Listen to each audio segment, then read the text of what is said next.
Antes de iniciar o assunto dessa videoaula, vamos falar sobre a documentação da linguagem Python. Comentamos no final da videoaula sobre tuplas que devemos manter o hábito de realizar pesquisas. E este curso pretende ajudá-lo a encontrar as respostas para suas dúvidas. Nesse momento, estamos estudando a biblioteca padrão da linguagem Python. E o site oficial é o melhor lugar para encontrar a documentação. O endereço é www.python.org. No momento da gravação dessa videoaula, a documentação se encontra em Docs. É possível que o site seja atualizado e a localização mude. Então, fique atento a isso. Vamos abrir a documentação. Tem um detalhe. No momento da gravação deste vídeo, a documentação abre inicialmente na versão 3.11. E a versão que estamos utilizando neste curso é a 3.9. Então, precisamos ir no menu do lado esquerdo e clicar na versão que estamos trabalhando. Observe que a documentação está em inglês, mas temos a opção de mudar para português, caso seja a sua preferência. Tudo o que estamos estudando sobre a biblioteca padrão da linguagem Python está nesse link. Referência da biblioteca. Observe o comentário logo abaixo. Mantenha isso debaixo do seu travesseiro. Use a documentação sempre que precisar. Quando tiver alguma dúvida sobre a sintaxe ou sobre o funcionamento de algum método, por exemplo, a documentação oficial é o primeiro lugar onde devemos pesquisar. Não gaste sua energia para decorar sintaxe ou qualquer tipo de código. O cientista de dados deve ser a pessoa que soluciona problemas. Deve ser aquele que diz o que deve ser feito. Quero deixar bem claro que a ideia do que deve ser feito é muito mais importante do que como deve ser feito. Porque quando sabemos o que deve ser feito, mas não sabemos como, basta consultar a documentação ou algum fórum e descobrimos como fazer. Mas, quando ocorre o contrário, quando sabemos tudo sobre código, conhecemos todas as regras de sintaxe, mas não temos a ideia, então não chegaremos a lugar algum. Fica a dica. Vamos clicar em referência da biblioteca. Nessa página, tem tudo o que precisamos saber sobre a biblioteca padrão da linguagem Python. Entende-se por biblioteca padrão tudo aquilo que vem instalado junto com o interpretador Python. Lembra quando falamos sobre PyData Stack? Nós vimos que existe a biblioteca padrão Python e existe também diversas outras bibliotecas e pacotes que utilizamos para trabalhar com ciência de dados. Quando instalamos a distribuição Anaconda, nós instalamos a biblioteca padrão Python e diversas outras bibliotecas e módulos que estamos utilizando e que utilizaremos em breve. Concluída essa parte introdutória, podemos iniciar o assunto dessa videoaula, que são os dicionários. Então, vamos para o JupyterLab. Observe na saída dessa primeira célula a versão da linguagem Python instalada. Conforme já comentamos, é muito importante que você utilize a mesma versão deste curso. Caso contrário, é possível que aconteçam divergências devido às diferenças entre versões. Então vamos lá. Dicionários são estruturas de armazenamento de dados mapeados por um par de chave e valor. Uma chave pode ter um ou diversos valores associados a ela. Os valores de um dicionário podem ser de qualquer tipo de dado e também podem ser modificados sempre que necessário. Por outro lado, as chaves podem ser de qualquer tipo, desde que não seja de um tipo modificável. Dessa forma, entendemos que uma chave não pode ser alterada. A principal diferença entre um dicionário e uma lista, ou uma tupla, é que nessas estruturas, os objetos são armazenados por sua posição relativa, enquanto que em um dicionário, os objetos são armazenados de acordo com sua chave. Para criar um dicionário em Python, usamos chaves e vírgulas para separar os elementos. Cada elemento é formado por um par de chave e valor. Nessa célula, criamos um dicionário. Para cada elemento, temos o nome da chave, seguido de 2 pontos e em seguida o seu valor. Nesse exemplo, todas as chaves e todos os valores são do tipo string. Cada par de chave e valor é separado por vírgula. Perceba que as chaves das extremidades definem a estrutura do tipo dicionário. Você já sabe que se fosse uma lista, seriam colchetes, e se fosse uma tupla, seriam parênteses. Agora, criamos um dicionário onde as chaves são todas do tipo string e os valores são de tipos de dados diferentes. O valor da chave 1 é do tipo float, o valor da chave 2 é do tipo booleano e o valor da chave 3 é do tipo inteiro. Nesse código, criamos um dicionário com chaves de tipos de dados diferentes. Na primeira chave, temos um número inteiro. Na segunda chave, temos o valor 2.0, que é do tipo float. A terceira chave é do tipo booleano. E na quarta e última chave, temos uma tupla.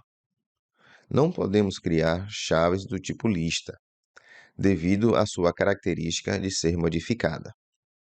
Apesar da linguagem Python permitir criar chaves com tipos de dados diferentes no mesmo dicionário, essa estratégia não é considerada uma boa prática. Observe na saída da célula o dicionário com chaves de tipos de dados diferentes. Fica difícil identificar o que é chave e o que é valor. Uma boa prática é criar todas as chaves do tipo string. Observe nessa célula que criamos um dicionário com 2 chaves com nomes idênticos. As 2 primeiras chaves têm o nome de regressão logística. Cada uma dessas chaves tem valores diferentes. O valor da primeira é 92 e o valor da segunda é 65. O interpretador cria os elementos do dicionário de forma ordenada, de acordo com a declaração. Quando ele encontra chaves duplicadas, ele sobrescreve o primeiro elemento criado. Nesse exemplo, o interpretador criará a chave regressão logística com o valor 92 e quando encontrar outra chave com o mesmo nome, ele vai sobrescrever o elemento. Conforme podemos observar na saída da célula, o dicionário tem apenas uma chave chamada regressão logística com o valor 65. Quando estivermos trabalhando em nossos projetos de ciência de dados, utilizaremos alguns modelos de machine learning e depois escolheremos aquele que apresentar o melhor resultado. Ou seja, escolheremos aquele que apresentar o melhor nível de precisão nas previsões realizadas. E um dicionário é a melhor estrutura de dados para armazenar a pontuação dos modelos. Veremos algumas formas de criar um dicionário para armazenar essas pontuações. A primeira é como acabamos de ver nessa célula, onde para cada modelo criamos uma chave com seu nome e em seguida o valor de sua pontuação. A segunda forma é como está apresentado nessa outra célula. Nesse código, temos 2 chaves, uma chamada algoritmos e outra chamada scores. Os valores da chave algoritmos estão em uma lista com os nomes dos modelos. E os valores da chave scores também estão em uma lista com as suas pontuações. Esse é um bom exemplo de como utilizar listas para criar dicionários. Na realidade, essa é considerada uma boa prática, onde os valores de uma chave são do mesmo tipo e representam a mesma informação. Perceba que estamos unindo conceitos que já aprendemos e aumentando a complexidade. Outra forma de criar um dicionário é utilizando a função built-in dict. A sintaxe da função dict é um pouco mais complexa. Aconselhamos utilizar a opção anterior, utilizando chaves e separando os elementos com vírgula. Mas estamos mostrando a sintaxe da função dict caso seja de sua preferência ou encontre em algum código quando estiver pesquisando na internet. Nesse código, temos outra sintaxe aceita pela função dict.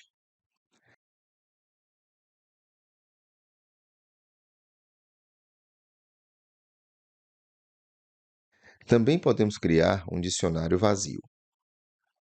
Agora, aprenderemos como inserir ou apagar um elemento de um dicionário. Vamos imprimir na tela o dicionário que criamos para facilitar a visualização. Para criar uma nova chave, colocamos o seu nome entre colchetes e atribuímos um valor para ela.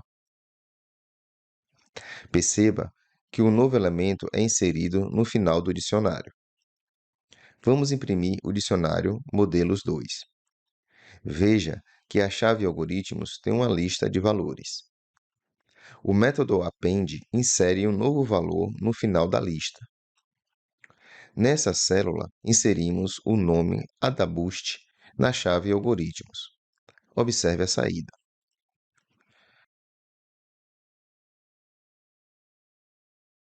Para remover um valor de uma chave, utilizamos o método remove. Veja que o valor Adaboost foi removido da chave algoritmos.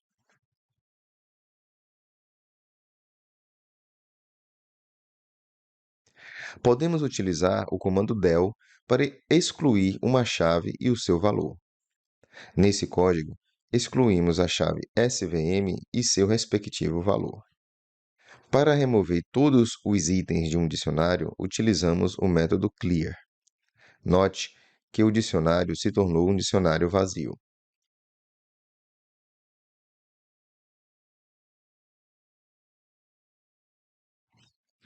Utilizamos o comando del para excluir todo o dicionário. O comando del é utilizado para apagar qualquer estrutura de dados ou variável. Ao excluir uma variável, ela é retirada da memória do computador. Ao imprimir o dicionário que foi deletado, o interpretador acusa erro.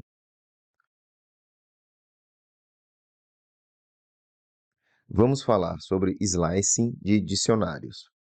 Mas antes, vamos criar outro dicionário. Lembre que para fazer o slicing de qualquer estrutura de dados, utilizamos um par de colchetes logo em seguida ao nome da variável. Conforme vimos agora há pouco, os valores de um dicionário são armazenados de acordo com sua chave. Então, precisamos informar entre colchetes o nome da chave que desejamos recuperar os valores. Podemos modificar o valor de uma chave fazendo o slicing e atribuindo um novo valor. Vamos imprimir a alteração que fizemos. Também podemos recuperar os valores do dicionário e atribuir a variáveis. Já vimos essa sintaxe de colocar as variáveis e os valores que serão atribuídos em uma mesma linha, separadas por vírgulas. Nessa célula, imprimimos as variáveis que criamos na célula anterior. Novamente, vamos imprimir o dicionário para facilitar a visualização. Nesse dicionário, os valores das chaves foram criados dentro de uma lista. Quando queremos recuperar um item pertencente a uma lista de uma determinada chave, precisamos especificar a chave e a posição do item dentro da lista. Nesse exemplo, recuperamos o item na posição de índice 1 da chave algoritmos. A sintaxe é muito parecida quando precisamos recuperar alguns itens na lista pertencente a uma chave.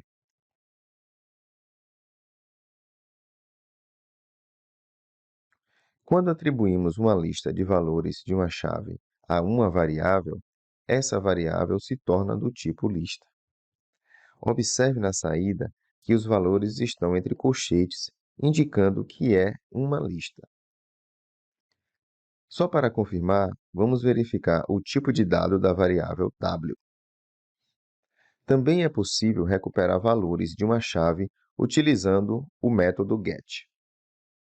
Agora, veremos as operações que podemos realizar com dicionários. Podemos somar um valor a um determinado elemento do dicionário, muito semelhante ao que já fizemos com listas. Se esse for o objetivo, podemos multiplicar um elemento por outro e atribuir a uma variável. Podemos subtrair um elemento utilizando o operador de atribuição-subtração. Já aprendemos que podemos utilizar o operador IN para realizar pesquisas em uma estrutura de dados. Nessa célula, pesquisamos se a chave algoritmos pertence ao dicionário modelos 2. E nessa célula, verificamos se o valor 92 está presente na lista da chave score.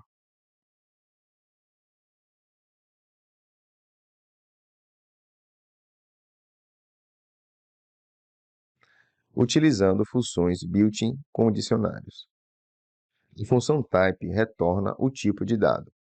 Veja que a variável é do tipo dicionário. A função len retorna o tamanho do dicionário. Observe que o tamanho de um dicionário é a quantidade de chaves. Já a função max retorna o valor máximo da lista de valores de uma chave. Por outro lado, a função min retorna o valor mínimo da lista de valores de uma chave. E para somar os valores dos elementos da lista de uma chave, utilizamos a função sum. Lembre que também utilizamos essas funções com listas e tuplas. Nós aprendemos que toda estrutura de dados em Python possui métodos. Veremos agora alguns métodos de um dicionário. O método keys retorna as chaves do dicionário. Já o método values retorna os valores do dicionário. Observe que o método items retorna os elementos do dicionário. Perceba que esse método retorna as chaves e seus respectivos valores. O método count retorna a quantidade de um determinado elemento. Podemos juntar dois dicionários em apenas um. Primeiro, vamos criar um novo dicionário. Para juntar dois dicionários em apenas um, utilizamos o método update. Observe que utilizamos o método update no dicionário modelos e passamos como argumento o dicionário modelos 3. Dessa forma, quem está sendo atualizado é o dicionário modelos. Perceba outro detalhe. O dicionário modelos já tem uma chave em regressão logística, com o valor 92. Quando criamos o dicionário modelos 3, também colocamos uma chave chamada regressão logística, mas com o valor 100. Analise a saída do método update e observe o que aconteceu. O valor da chave regressão logística foi modificado de 92 para 100. É muito importante ficar atento a essa característica do método update. É importante falar que cada elemento do dicionário possui uma lista de métodos. Para visualizar a lista de métodos, digitamos ponto logo após o nome da variável e apertamos a tecla Tab. Perceba a lista de métodos. Utilizaremos o método upper como exemplo. Já aprendemos que o método upper coloca todas as letras em maiúsculo. E assim, concluímos mais uma importante estrutura de dados em Python.